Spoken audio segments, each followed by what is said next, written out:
मियाँ साहब, अल्लाह के नाम पर दे दो, अल्लाह तुम्हें बहुत कुछ देगा। अल्लाह तुम्हें क्यों नहीं देता? तुम सब से मांगते हो, उस रब से क्यों नहीं मांगते? क्या हुआ तुम्हारे और उस रब के दरमियान? तुमने ऐसा क्या कर लिया है कि अब उस रब से मांगने का हौसला ही नहीं रहा?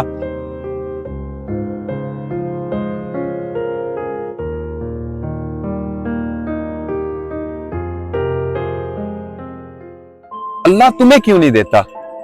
तुम सब से मांगते हो, उस रब से क्यों नहीं मांगते? ऐ मेरे मालिक, आज मुझे समझ आया कि मुझे सिर्फ तुमसे ही मांगना चाहिए था। मुझे इतना अता कर दे कि तेरे सिवा मैं किसी के आगे हाथ ना फैला सकूं।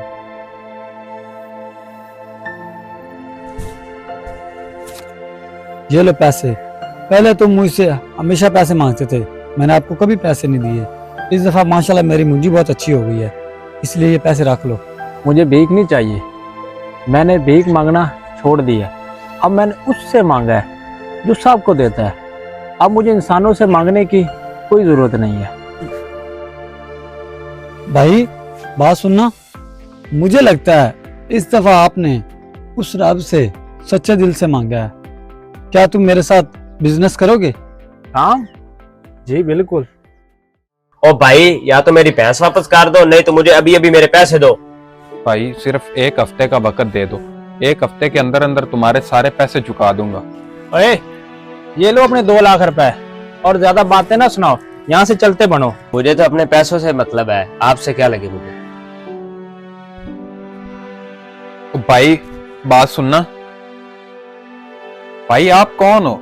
मैंने आपको पहचाना नहीं। आप मुझे बहुत जल्द पहचान जाओगे। आपने जो मुझ पे एहसान किया है, ये एहसान मैं आपका जिंदगी भर नहीं भूलूंगा। अफजल एहसान वो होता है जो पहली मर्तबा किसी पर किया जाए, और तुमने वो एहसान मुझ पर पहली मर्तबा किया था। पहली बार? और मैं कुछ समझा नहीं। हाँ, जो खजाने मेरे रब के पास बंद पड़े थे, तुमने मुझे उसकी चाबी दिलवाई थी। वो एक जुमला मेरी सारी जिंदगी बदल गया कि तुम रब से क्यों नहीं मांगते।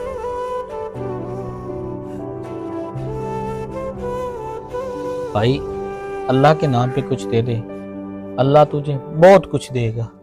भाई अगर तुम चाहते हो कि तुम्हें किसी इंसान के आगे हाथ ना फैलाना पड़े, उस बंदे के पास चले जाओ, वो तुम्हें बताएगा कि किससे मांगना है।